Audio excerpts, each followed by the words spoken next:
నమస్తే, మీరు చూస్తున్న సుమన్ టీవీ. నేను మీ కీర్తి. నాతో పాటు ప్రముఖ ఆస్ట్రాలజర్ బ్రహ్మశ్రీ నందిబట్ల శ్రీహరి శర్మ గురుగారు ఉన్నారు. నమస్తే గురుగారు. వాగర్థావివ సంపృక్తౌ వాగర్థ ప్రతిపత్తయే జగతః పితరౌ వందే పార్వతీ పరమేశ్వరౌ. ఆదిత్యాయ చ సోమాయ మంగళాయ బుధాయ చ గురుశుక్ర శనిభ్యశ్చ రాహవే కేతవే నమః. శృంగేరి జగద్గురు పీఠాధిపతులకి, కంచి పీఠాధిపతులకి నమస్కారములు తెలియజేసుకుంటూ కార్యక్రమాన్ని ప్రారంభిద్దాం. గురుగారు, భీష్మ ఏకాదశి వస్తుంది కదా, ఈ ఏకాదశికి ఆ పేరెందుకు వచ్చింది? ఈ రోజు ఉన్న ప్రత్యేకత ఏంటి? ఈ రోజు మనం ఎలాంటి నియమాలు పాటించాలి? ఒకసారి గుర్తు చేసుకుందాం గురుగారు. తప్పకుండానమ్మా. ఏకాదశి అని అంటేనే సాక్షాత్తు పరమ పవిత్రమైనటువంటి తిథి, విష్ణువుకి సంబంధించినటువంటి తిథిగా చెప్పబడి ఉంది. కాబట్టి అనాదిగా యుగ యుగాల నుంచి కూడా ఏకాదశి వ్రతాన్ని ఆచరించారు. పాండవులు ఆచరించారు. యుగ యుగాల నుంచి కూడా మనం చూస్తున్నాం. అనేక చారిత్రక ఘట్టాలలో చారిత్రక పురుషులు ఆచరించినటువంటిదిగా ఈ సంబంధించిన ఏకాదశి వ్రతం. ప్రతి నెలలో 2 ఏకాదశులు వస్తాయి. అలాగే మాఘమాసంలో శుక్లపక్షంలో వచ్చే ఏకాదశికి భీష్మ ఏకాదశిగా నామాంతరం చేయబడింది. కారణం ఏంటంటే, వృద్ధ పితామహుడు, మనకందరికీ తాత అయినటువంటి వాడు, ఆజన్మ బ్రహ్మచారి, ఇచ్చిన మాటకి కట్టుబడి నిలిచి ఉండేటువంటి మహోన్నతమైనటువంటి స్వభావం, అనేక ధర్మశాస్త్రాలలో దేవతలకి సైతం ఆ యొక్క అనుమానాలు సందేహాలు వస్తే భీష్ముడి దగ్గరకు వచ్చి నివృత్తి చేసుకున్నారంట. అంతటి మహానుభావుడైనటువంటి భీష్ముడు మరణించినటువంటిది తిథి భీష్మాష్టమి. ఆయనకి గుర్తింపుగా ఏకాదశిని భీష్మ ఏకాదశిగా శ్రీకృష్ణుల వారే రూపాంతరం చెందించారు. శ్రీకృష్ణుల వారి నోటనే ఈనాటి నుంచి ఈ మాసంలో మాఘమాసంలో శుక్లపక్షంలో వచ్చే ఏకాదశి నీ నామముగా భీష్మ ఏకాదశిగా ప్రసిద్ధికి ఎక్కుతుంది అని చెప్పి భీష్ముడికి వరం ఇవ్వడం జరిగింది. అంటే చాలామంది అనుకుంటుంటారు, మనకు భీష్ముడు అష్టమి రోజున కదా మరణించింది, మరి ఏకాదశి రోజున విష్ణు సహస్రనామ పారాయణం అనేటువంటిది ఎందుకు ఉద్భవించింది అని చెప్పి. అంటే వీక్షించేటువంటి మన సుమన్ టీవీ ప్రేక్షకులకు కూడా తెలియాల్సినటువంటిది ఏంటంటేనమ్మా, ఈ రోజున ఖచ్చితంగా భీష్ముని స్మరించుకోవాలి. ఎందుకంటే మనం రుణపడి ఉన్నాం ఆయనకి, అందులో సందేహమే లేదు. ఎందుకు రుణపడి ఉన్నాము? ప్రేక్షకుల్లో 100కి 99% మంది విష్ణు సహస్రనామ పారాయణం చేసి ఉంటారు కదా, విష్ణు అష్టోత్తరం. ఇవన్నీ ఎక్కడి నుంచి వచ్చాయి? ఏ దేవుడో బ్రహ్మ రాయలేదు.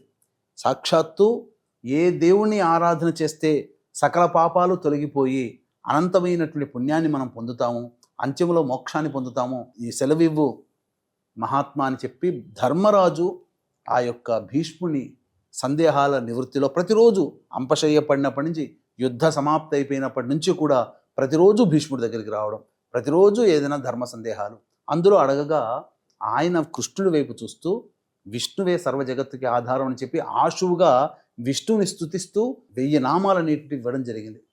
అవే విష్ణు సహస్రనామ పారాయణం. కాబట్టి భీష్ముడే లేకపోతే విష్ణు సహస్రనామమే చదివేవాళ్ళం కాదు. ఎంతోమంది కష్టాలని నష్టాలని తీర్చగలిగినటువంటి అమోఘమైనటువంటి మంత్రరాజము ఈ విష్ణు సహస్రనామం భీష్మ పితామహుల ద్వారానే మనకు అందించింది. కాబట్టి ఇంతటి గొప్పవాడైనటువంటి భీష్మ పితామహుడిని స్మరించుకునేటువంటిది రోజు భీష్మాష్టమి. ఆ రోజున ఖచ్చితంగా భీష్మునికి సంబంధించినటువంటిది అర్ఘ్యము, తర్పణాది కార్యక్రమాలు చేయాల్సిందే.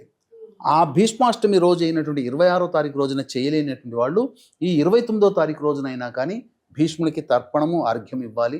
ముఖ్యంగా దీనికి సంబంధించినటువంటి గాథ ఏంటంటే, ఇంద్రుని సభలో పులోమాన్ అనేటువంటి ఒక గంధర్వుడు గానం చేస్తుండగా పుష్పవతి అనేటువంటి ఒక అప్సరస నాట్యం ఆడుతుంటే ఈ గంధర్వుడికి పుష్పవతి మధ్య ప్రేమాయణం సాగుతుంది. తన ప్రేయసి యొక్క అందాన్ని చూసి మైమర్చిపోయి తన యొక్క గానములో అపస్వరాలు దొర్లాయి. ఇదంతా నీవు ఆమె మీద లగ్నం చేయడం వల్ల అపస్వరాలు దొర్లాయి అని చెప్పి ఇంద్రుడు శపించి పిశాచయోనిలో పడిపోండి అని చెప్పి వాళ్ళిద్దరిని ఆ విధంగా పిశాచయోనిలో పడే విధంగా శాపాన్ని ఇస్తాడు. అంతటా రౌరవాది నరకాన్ని తలపించే పిశాచయోనిలో ఉన్నటువంటి వాళ్ళకి అనేక బాధలు, ఈది బాధలు కలుగుతూ చెప్పరానటువంటి బాధలతో ఉన్నటువంటి వాళ్ళు అనుకోకుండా ఈ ఏకాదశి మాఘ శుక్ల ఏకాదశి తిథి రోజున వాళ్ళు ఉపవాసించడం, జాగరణ చేయడం, ఆ శరీర బాధలకి తట్టుకుంటూ నిద్ర రాక జాగరణ చేయడం, ఆ రోజున ఎటువంటి ఆహారం వారికి లభించకపోవడం వల్ల ఉపవాసాన్ని పొందిన పుణ్య ఫలితం, ఇవన్నీ జరగడం వల్ల వాళ్ళకి విష్ణు భగవానుడు ప్రత్యక్షమై పిశాచయోని నుంచి వారికి మోక్షాన్ని ప్రసాదించాడు. కాబట్టి ఇది చాలా గొప్పదైనటువంటిది భీష్మ ఏకాదశి.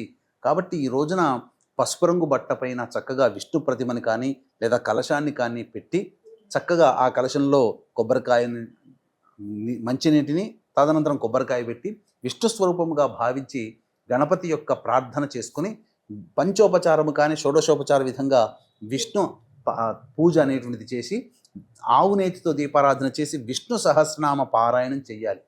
దీనికి ముందుగా దశమి తిథి రోజునే ఉపవాస నియమాన్ని పాటిస్తూ దశమి తిథి రోజునే మద్యపానము, ధూమపానము, మాంసాహార నిషేధము, భూషయనం దశమి తిథి రోజున చేయడం, 28వ తారీఖు రోజున, 29వ తారీఖు రోజున చెప్పిన విధంగా పూజ ఆచరించి ఆ రోజంతా నిరాహారంతో ఉండి ఏదైనా డ్రై ఫ్రూట్స్, పండ్లు, పాలు పదార్థాలు తీసుకోవచ్చు శరీరాన్ని నిలుపుకోవడానికి.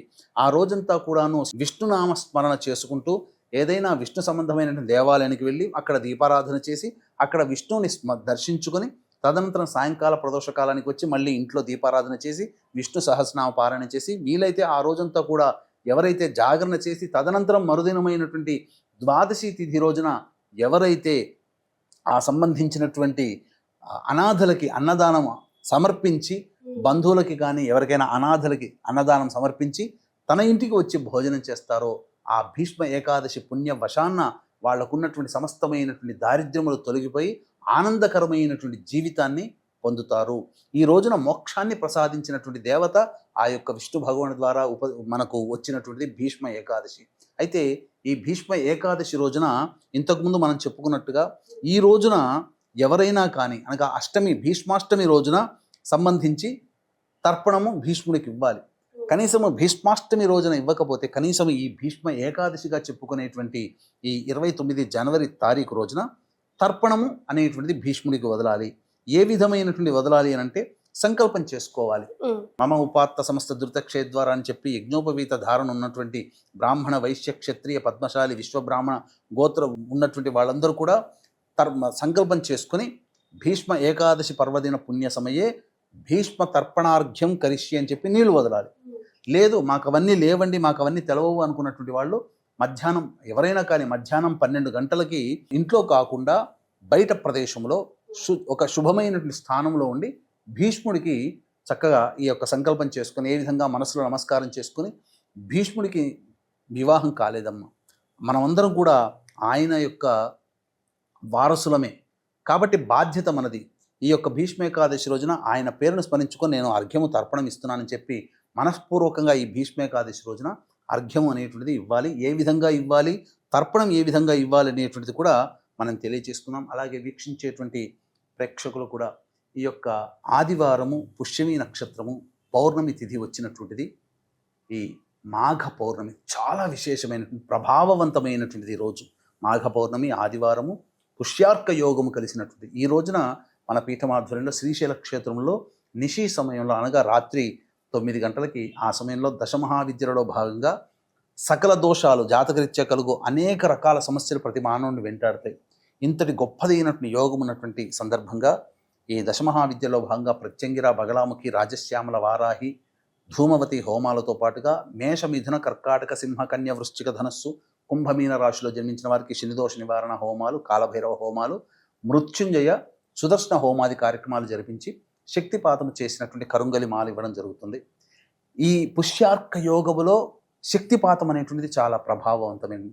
పుష్యమి నక్షత్రం శనికి సంబంధించినటువంటిది కాబట్టి ఈ యొక్క శని సంబంధించిన వృక్షమే జమ్మి వృక్షము.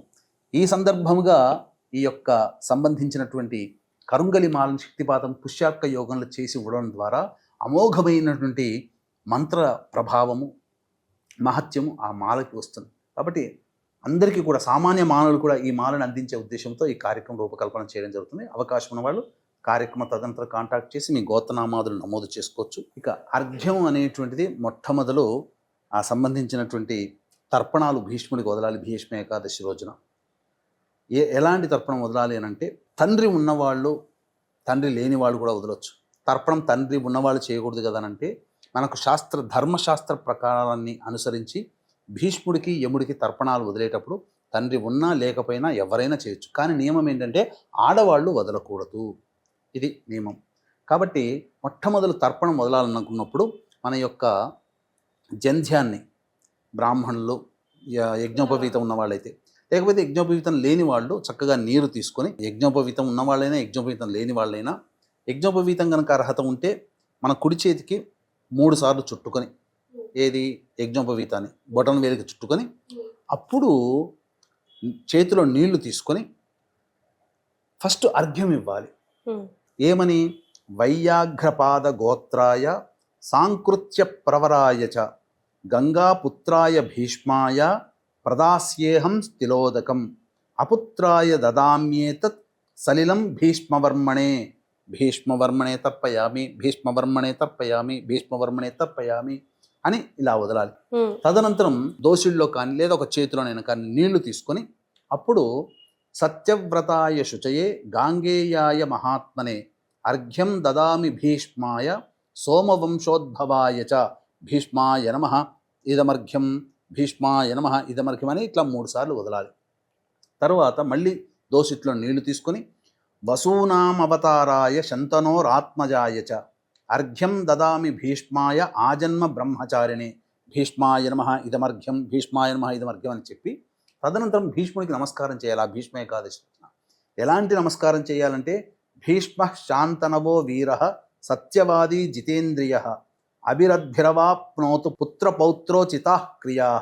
ఈ శ్లోకముతో భీష్ముడికి నమస్కారం చేసుకుంటే ఆ ఏకాదశి రోజున, అంటే భీష్మాష్టమి రోజున వదలలేని వాళ్ళు ఈ భీష్మ ఏకాదశి రోజునైనా వదలాలి. ఎందుకు దీన్ని భీష్మ పంచకము అని అన్నారంటే, మనకు పంచప్రాణాలు అంటారు. ప్రాణ, అపాన, వ్యాన, ఉదాన, సమాన. ఈ 5 ప్రాణాలని ఒక్కొక్క రోజుకు ఒక్కొక్క ప్రాణాన్ని వదులుతూ ద్వాదశి రోజున పూర్తిగా నిర్జీవుడయ్యాడు అని చెప్పి మనకు ఆ సంబంధించినటువంటి మహాభారతంలో చెప్పబడి ఉంది. మాఘ అష్టమి రోజున ప్రాణం వదులుకుంటూ అష్టమి, నవమి, దశమి, ఏకాదశి, ద్వాదశి రోజున సంపూర్ణముగా నిహతుడయ్యాడు ఆ భీష్మ పితామహుడు అని చెప్పి మనకు చెప్పబడి ఉందమ్మా. కాబట్టి భీష్మ పంచక వ్రతం అనేటువంటిది ఈ భీష్మాష్టమి నుంచి మొదలుకొని 5 రోజుల పాటు తర్పణాలు వదలవచ్చు. భీష్మాష్టమి రోజున వదలాలి. ఏది వదలకపోయినా భీష్మ ఏకాదశి రోజునైనా కానీ వదలమని శాస్త్రం. చాలా సంతోషం గురుగారు. చాలా మందికి తెలియని విలువైన సమాచారాన్ని మంత్రంతో పాటు ఎట్లా చేసుకోవాలి అన్నది కూడా తెలియదు కదా, మరి ఎట్లా చేయాలి అనుకున్న వాళ్ళకి మంత్రంతో సహా ఎక్స్ప్లెయిన్ చేశారు. ధన్యవాదాలు. సర్వం శ్రీ ఉమామహేశ్వర పరబ్రహ్మార్పణమస్తు.